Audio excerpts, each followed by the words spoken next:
England ഒപ്പം തന്നെ Argentina, രണ്ട് വൻകരയിലുള്ള രാജ്യങ്ങൾ. പക്ഷേ അവർ തമ്മിൽ ചരിത്രം പരിശോധിക്കുകയാണെങ്കിൽ വലിയൊരു ഏറ്റുമുട്ടലിൻ്റെ കഥയാണ് കളത്തിനകത്തും പുറത്തും. അതാണ് ഏറ്റവും വലിയ പ്രത്യേകത എന്ന് പറയേണ്ടിയിരിക്കുന്നു. അതായത് ആദ്യം തുടങ്ങിയ കാലത്തൊന്നുമില്ല, പിന്നീട് അതൊരു കളത്തിലെ പോരായി തുടങ്ങുന്നു, പിന്നീട് അതിന് കൂടുതൽ ഒരു രക്തച്ചൊരിച്ചിലേക്ക് കാര്യങ്ങൾ വരുന്നു, അത് കളത്തിലേക്ക് വ്യാപിക്കുന്നു.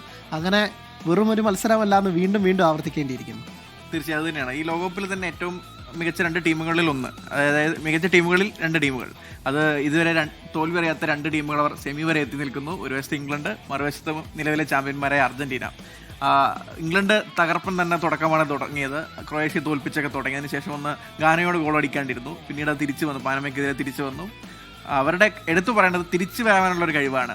കോങ്കോയ്ക്കെതിരായ മത്സരം, നോക്കൌട്ട് മത്സരം, ഒരു ഗോളിനെ പിന്നിട്ടതിന് ശേഷം 10 മിനിറ്റ് ഇടവേളയിൽ 2 ഗോൾ അടിച്ച്, അത് ഹാരി കെയ്ൻ 2 ഗോൾ അടിച്ച് ജയിപ്പിച്ച മത്സരമെന്നും, അതിനുശേഷം നോർവേക്കെതിരെയും ഒരു ഗോളിന് പിന്നിട്ട് നിൽക്കുന്നു, 2 ഗോൾ തിരിച്ചു. അങ്ങനെ വിട്ടുകൊടുക്കാതെ ഒരു ഇംഗ്ലീഷുകാരുടെ ഒരു പോരാട്ട വീരുന്നൊക്കെ. ഇംഗ്ലണ്ട് എല്ലാ കാലത്തും ബോട്ടിൽ ചെയ്യുന്ന ടീമുകളാണ്. ഫുട്ബോൾ കണ്ടുപിടിച്ചവരാണെന്നൊക്കെ തന്നെ ചരിത്രത്തിൽ അങ്ങനെ ഉണ്ടെങ്കിൽ പോലും ഒരിക്കൽ പോലും അവർ അതിനോട് നീതി പുലർത്തില്ല. എല്ലാ കാലത്തും കിടിലൻ സംഘവുമായി വരും, എവിടെയെങ്കിലൊക്കെ എത്തും, കൂടിപ്പോയാലും ഒരു ക്വാർട്ടറിലൊക്കെ എത്തി മടങ്ങുന്ന വെച്ചാൽ. പ്രത്യേകിച്ച് ഡേവിഡ് ബെക്കാമും ലംപാർഡും സ്റ്റീഫൻ ജൊറാദും ഒക്കെ ഉള്ള ഒരു സ്വപ്ന 11 ഉണ്ടായിട്ട് പോലും പിന്നീട് അടുത്തിടെ ഒരു ഇന്റർവ്യൂവിൽ പറയുന്നുണ്ട്, ഒരു പോഡ്കാസ്റ്റിൽ, റിയോ ഫെർഡിനാൻഡിന്റെ ഒരു പോഡ്കാസ്റ്റിൽ പറയുന്നുണ്ട്, നമ്മൾ എങ്ങനെ ഒരു കിടിലൻ ടീം ഉണ്ടായിട്ട് നമുക്ക് എന്ത് പറ്റിയെന്ന് വെച്ചപ്പോൾ സ്റ്റീഫൻ ജൊറാദ് അതിന് മറുപടി പറയുന്നത് നമ്മുടെയൊക്കെ ഈഗോ കൊണ്ടാണ് സത്യത്തിൽ അന്ന് നമുക്ക് കിരീടം. സൂപ്പർ താരങ്ങൾ ഒരു നിര ഉണ്ടാവും. എല്ലാ തവണ ഡയലോഗ് ഇറ്റ്സ് കമ്മിങ് ഹോം. പണ്ടുള്ള RCBനെ കളിയാക്കുന്ന മറ്റേ ഈ സ്ഥലം അതുപോലെയാണ് ഇംഗ്ലണ്ട് പക്ഷെ 66-22 കപ്പ് ട്രോഫി അടിച്ചതാണ്. അതിനുശേഷം യൂറോ കപ്പ് വരുമ്പോഴും എല്ലാ ടൂർണമെന്റ് വരുമ്പോഴും ഇറ്റ്സ് കമ്മിങ് ഹോം എന്ന ഡയലോഗ് ആരാധകർ ആകെ ഏറ്റുപാടും. പക്ഷേ അവസാന ഘട്ടം എത്തുമ്പോൾ എവിടെയോ എന്തോ ഒരു പ്രശ്നം. അത് അവസാനം ഒരു 2018 ലോകകപ്പിലാണെന്ന് തോന്നുന്നു എന്തെങ്കിലും സെമിയിൽ എത്തിയത്.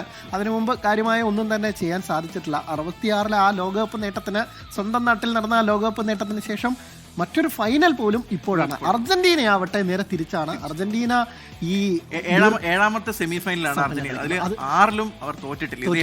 അതായത് സെമിയിലെ ആ റെക്കോർഡ് അത് അർജന്റീനയ്ക്ക് ഇന്ന് വലിയ ആശ്വാസമാണ്, അല്ലെങ്കിൽ വലിയ ആത്മവിശ്വാസം നൽകുന്ന കണക്കാണ്. പ്രത്യേകിച്ച് കഴിഞ്ഞ എഡീഷനിൽ ഒരു സ്വപ്നതുല്യമായ കുതിപ്പായിരുന്നു ഖത്തറിൽ നടത്തിയത്. കിരീടം നേടുന്നു, കാത്തിരിക്കുന്നു. ഇത്തവണ പക്ഷേ അർജന്റീനയ്ക്കും പ്രശ്നങ്ങളുണ്ട്. ഒരു ചാമ്പ്യൻ ടീമിന്റെ ഒരു കളി ഇതുവരെ അർജന്റീനയുടെ ഭാഗത്തുനിന്ന് ഉണ്ടായിട്ടില്ല. അവസാനത്തെ 2-3 നോക്കൌട്ടിലെ 3 മത്സരങ്ങളും അർജന്റീന വിറച്ചാണ് കയറിയത്. ആ കേപ്പ് വെർദെ ആദ്യം ഒരു ഷോക്ക് കൊടുക്കുന്നു, പിന്നീട് അത് ഈജിപ്തിലേക്ക് എത്തുന്നു, അവസാനം ഇപ്പോൾ സ്വിറ്റ്സർലാൻഡിനെതിരെ കഴിച്ചില്ല. അതായത് അന്ന് ഒരു റെഡ് കാർഡിന്റെ ഒരു ബലം കൂടിയുണ്ട്. 10 പേരായി ചുരുങ്ങിയ ടീമിനെയാണ്. ഒരുപക്ഷെ ഈ ലോകകപ്പ് തുടങ്ങുന്ന ഘട്ടത്തിൽ അൾജീരിയക്കെതിരായ മത്സരത്തിൽ ലിയോണൽ മെസ്സി ഒരു ഹാട്രിക്കോടൊക്കെ തന്നെ തുടങ്ങിയപ്പോൾ ആദ്യ മിനിറ്റുകളിലെ കളി കണ്ടപ്പോൾ നമ്മൾ വിചാരിച്ചു ഒരു സമ്മർദ്ദമില്ലാത്ത അർജന്റീന എന്ന് പറഞ്ഞു തുടങ്ങിയ അർജന്റീന ഇത്രമേൽ സമ്മർദ്ദം അനുഭവിച്ച മറ്റൊരു ടീം ഈ ടൂർണമെന്റിലുണ്ടോ എന്നുള്ളതാണ്. കേപ്പ് വെർദെ പോലെ ഒരു കുഞ്ഞൻ ടീമിനെതിരെ വിറച്ച് 3-2 ലാസ്റ്റ് ഒരു സെൽഫ് ഗോളിന്റെ ആനുകൂല്യത്തിൽ കടന്നുകൂടുന്നു. തൊട്ടടുത്ത മത്സരത്തിൽ വിവാദങ്ങളുടെ പെരുമഴ കണ്ട ആ മത്സരത്തിൽ ഈജിപ്തിനെതിരെ കടന്നുകൂടുന്നു. ഏറ്റവും ഒടുവിൽ സ്വിറ്റ്സർലാൻഡിനെതിരെ ജയിക്കാൻ പറ്റിയതുപോലും അവരുടെ ഒരു താരം സഹായിച്ചതുകൊണ്ട് ഒരു ഡൈവ് അല്ലെങ്കിൽ ഒരു അദ്ദേഹത്തിന്റെ ഒരു അമിത അഭിനയം, ഒരു മണ്ടത്തരം, അതാണ് അർജന്റീനയെ സത്യത്തിൽ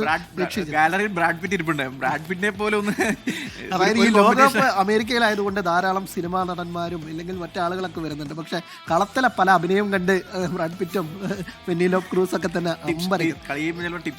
വയ്ക്കുന്ന അവസ്ഥയാണ്. അപ്പോൾ അങ്ങനെ ഒരു എംബോളയുടെ മണ്ടത്തരം കൊണ്ടാണ് അന്ന് അർജന്റീന കഴിച്ചിലായി എന്ന് പറയുന്നത്. അർജന്റീനയുടെ തിരിച്ചുവരവിനെ നമ്മൾ ഒരിക്കലും എഴുതിത്തള്ളുന്നില്ല. അർജന്റീനയുടെ മെന്റാലിറ്റി അതിനെയും മെസ്സി എന്നൊരു എക്സ് ഫാക്ടറാണ്. അതായത് പലതര ന്യൂനതകൾ അർജന്റീനയ്ക്കുണ്ട്. പ്രതിരോധം മുതൽ അറ്റാക്കിംഗ് വരെ പ്രശ്നങ്ങളുണ്ട്. പക്ഷേ ആ പ്രശ്നങ്ങളൊക്കെ ഇതുവരെ ഈ 6 മത്സരങ്ങളിലും മറികടന്നത് ലിയോണൽ മെസ്സി എന്ന എക്സ് ഫാക്ടറാണ്. 39-കാരൻ ഈ പ്രായത്തിലും ബംഗാളി പോലെ പണിയെടുക്കുന്നു പറയില്ലേ, അങ്ങനെ പണിയെടുക്കുന്നു. അത് മെസ്സി വെറും ഗോൾ അടിക്കുന്നു മാത്രമല്ല, ഗോൾ അടിപ്പിക്കുന്നു, ഗോൾ ചാൻസസ് ക്രിയേറ്റ് ചെയ്യുന്നു. അപ്പോൾ തിരിച്ചൊരു മെന്റാലിറ്റി. അത് ഒരു മത്സരത്തിൽ ആ പെനാൽറ്റി പാഴാക്കിയതോടുകൂടി മെസ്സിയുടെ ഒരു ആറ്റിറ്റ്യൂഡ് ഉണ്ട്. അതായത് മെസ്സി അവസാന നിമിഷത്തിലേക്ക് മെസ്സി ഒരു സത്യത്തിൽ ഒരു ബീസ്റ്റ് മോഡിലേക്ക് പോകുന്നു. ഒരു 15 മിനിറ്റിൽ ഒരു 39-കാരൻ 19-കാരൻ്റെ ഒരു ആവേശത്തിൽ, അതായത് കിലിയൻ എംബാപ്പയും എർലിംഗ് ഹാലൻഡും ജൂഡ് ബെല്ലിംഗാമും വിനീഷ്യസും ഒക്കെ തന്നെ നിറഞ്ഞാടുന്ന ഒരു യുവ നിര നിറഞ്ഞാടുന്ന ലോകകപ്പിൽ ഏറ്റവും അത്ഭുതമാവുന്നത് ആ ലിയോണൽ മെസ്സി എന്ന 39-കാരനാണെന്നതാണ് ഏറ്റവും ചരിത്രം. ഇപ്പോഴും ഗോൾ വേട്ടയിൽ എംബാപ്പയ്ക്ക് മുന്നിലുണ്ട്. എംബാപ്പയ്ക്ക് ഒരു മത്സരം കൂടി ബാക്കിയുണ്ട്, പക്ഷേ മെസ്സിക്ക് 2 മത്സരം ബാക്കിയുണ്ട്. അങ്ങനെയെങ്കിൽ മെസ്സിക്ക് വീണ്ടും അദ്ദേഹത്തിന് ഈ 6 ലോകകപ്പിലും ആയിട്ട് ഇതുവരെ കഴിഞ്ഞ 5 ലോകകപ്പിൽ കിട്ടാതെ പോയ ഗോൾഡൻ ബൂട്ട്, 2 തവണ ഗോൾഡൻ ബോൾ കിട്ടി. ഇനിയിപ്പോ ഗോൾഡൻ ബൂട്ടാണ് 2 തവണ ഗോൾഡൻ ബോൾ നേടിയ ഒരേ ഒരു താരം, അതുകൂടി കൂട്ടിച്ചേർക്കേണ്ടതുണ്ട്. അപ്പോൾ അങ്ങനെയുള്ള ലിയോണൽ മെസ്സിയിൽ തന്നെയാണ് എല്ലാ പ്രതീക്ഷയും അർജന്റീന നിൽക്കുന്നത് എന്നുള്ളതാണ്. എന്തായാലും അർജന്റീനയെ സംബന്ധിച്ചിടത്തോളം ഈ ടീമുകളുടെ പ്രകടനം എങ്ങനെയാണെന്നാണ് നമ്മൾ ഇനി നോക്കാൻ പോകുന്നത്. ഇരു ടീമുകളും നേർക്കുനേർ വന്നപ്പോഴൊക്കെ തന്നെ, അല്ലെങ്കിൽ ഈ ടൂർണമെന്റിൽ അവരുടെ പ്രകടനം എന്നെയെന്ന് നമുക്കൊന്ന് വിശദമായി നോക്കാം. ഇരു ടീമുകളും അതായത് ഫിഫ റാങ്കിങ്ങിലെ ഒക്കെ തന്നെ അവരുടെ റാങ്കിങ് അപ്ഡേഷൻ ആണ്. സ്പെയിൻ 1ാം സ്ഥാനത്തേക്ക് മാറിയിട്ടുണ്ട്, 2ാം സ്ഥാനത്തേക്ക് ഫ്രാൻസ്, അങ്ങനെ മാറ്റം വന്നിട്ടുണ്ട്. അപ്പോൾ ആ കണക്ക് എങ്ങനെയാണെന്ന് നമുക്ക് നോക്കാം. അതായത് ഓക്കെ, അപ്പോൾ അർജന്റീന ഇംഗ്ലണ്ട് എന്നുള്ളത് തന്നെയാണ്. അർജന്റീന 3ാം സ്ഥാനത്തേക്ക് മാറിയിട്ടുണ്ട്. അതായത് ഫിഫ റാങ്കിങ് അത് എല്ലാ ദിവസവും പുറത്തുവിടുന്നില്ല, പക്ഷേ ലൈവ് റാങ്കിങ് ഉണ്ട്. അപ്പോൾ ലൈവ് റാങ്കിങ് അനുസരിച്ചാണ്. അപ്പോൾ പ്രേക്ഷകർ ചോദിക്കും അർജന്റീന 2ാം സ്ഥാനത്തായിരുന്നില്ലേ, എന്തുകൊണ്ട് ഇപ്പോൾ 3ാം സ്ഥാനത്തേക്ക് എന്ന് ചോദിക്കുന്നുള്ള ഉത്തരമാണ് ലൈവ് റാങ്കിങ് എന്നുണ്ട്. അപ്പോൾ ഓരോ ദിവസവും ഇത് അപ്ഡേറ്റ് ആയിക്കൊണ്ടിരിക്കും. അപ്പോൾ ലൈവ് റാങ്കിങ് അനുസരിച്ച് അർജന്റീന നിലവിൽ 3ാം സ്ഥാനത്താണ്. ഈ ലോകകപ്പ് തുടങ്ങുന്ന സമയത്ത് അർജന്റീനയായിരുന്നു 1ാം സ്ഥാനക്കാരൻ. ഫ്രാൻസ് കയറി, സ്പെയിൻ 4ാം സ്ഥാനത്താണ്. അപ്പോൾ ലോകകപ്പിലെ ഒരു 3-4 സ്ഥാനക്കാർ തമ്മിലുള്ള റാങ്കിങ്ങിലെ 3-4 സ്ഥാനക്കാർ തമ്മിലുള്ള പോരാട്ടം എന്ന് നമുക്കിതിനെ വിശേഷിപ്പിക്കേണ്ടിയിരിക്കുന്നു. ഇരു ടീമുകളും കളിച്ചത് 6 മത്സരമാണ്. 6 മത്സരത്തിൽ അർജന്റീന 6 എണ്ണം ജയിച്ചിട്ടുണ്ട്. അർജന്റീനയ്ക്ക് അങ്ങനെ ഒരു അപ്പർ ഹാൻഡ് ഉണ്ട്. 6-ൽ ഒറ്റ മത്സരം പോലും തോറ്റിട്ടില്ല. സമ്പൂർണ്ണ ജയം, അപരാജിതരായി കുതിക്കുന്നു എന്നുള്ളതാണ് ഏറ്റവും വലിയ പ്രത്യേകത. സമനിലയുടെ കണക്കെടുക്കുകയാണെങ്കിൽ ഇംഗ്ലണ്ട് ഗാനക്കെതിരെ നമ്മുടെ മന്ത്രവാദി ശപിച്ച കളിയിലെ ഒരു കളിച്ചത്തിൽ പിന്നീട് ശാപകത്ത് പിൻവലിച്ചു. തൊട്ടടുത്ത മത്സരത്തിൽ വീണ്ടും ഗോൾ അടിക്കുന്ന ഹാരി കെയ്നെയാണ് നമ്മൾ കണ്ടത്. മെസ്സിക്കും കിട്ടിയ ഒരു ശാപം. പക്ഷെ മെസ്സി ആ മജീഷ്യൻ പിന്നെ അയാളുടെ പേര് കേട്ടിട്ടില്ല, ബോൺസാമിന്റെ പേര് നമ്മൾ പിന്നെ ആ വഴിക്ക് കേട്ടിട്ടില്ല.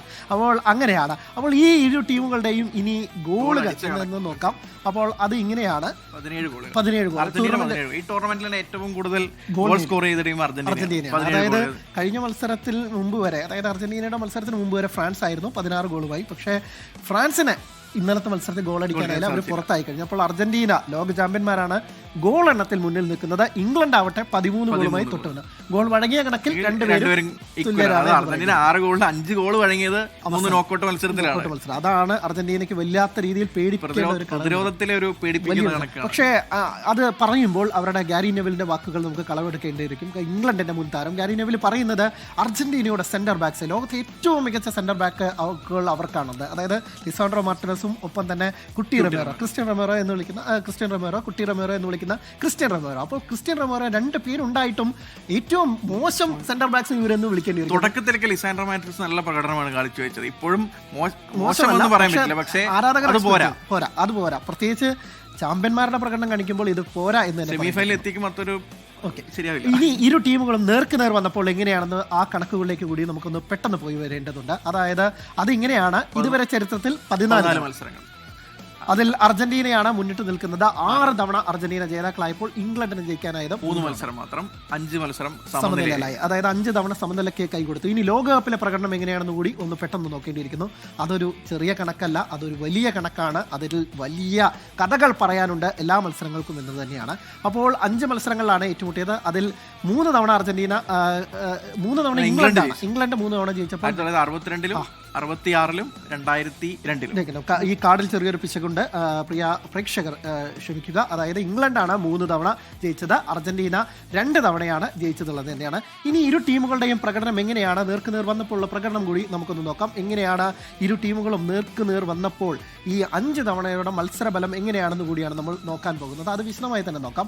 ആദ്യം 1962-ലാണ് ഗ്രൂപ്പ് ഘട്ടത്തിലാണ് ആദ്യമായി ഏറ്റുമുട്ടുന്നത്. അന്ന് സ്കോർ ഇതാണ്: 3-1 സ്കോറിന് ഇംഗ്ലണ്ട് വളരെ അനായാസമായി തന്നെ ജയിക്കുന്ന കാഴ്ചയാണ് 62 കണ്ടിൽ.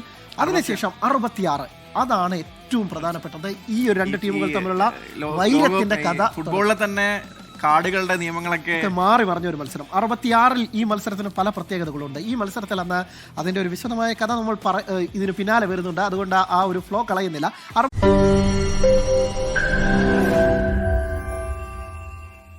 ലോകത്തെവിടെയായാലും ഏത് സമയത്തും 24 വാർത്തകളും ഓഗ്മെന്റഡ് റിയാലിറ്റി പാക്കേജുകളും എക്സ്പ്ലെയിനറുകളും വിശദമായി കാണാൻ ഞങ്ങളുടെ യൂട്യൂബ് ചാനൽ നിങ്ങൾക്ക് സബ്സ്ക്രൈബ് ചെയ്യാം.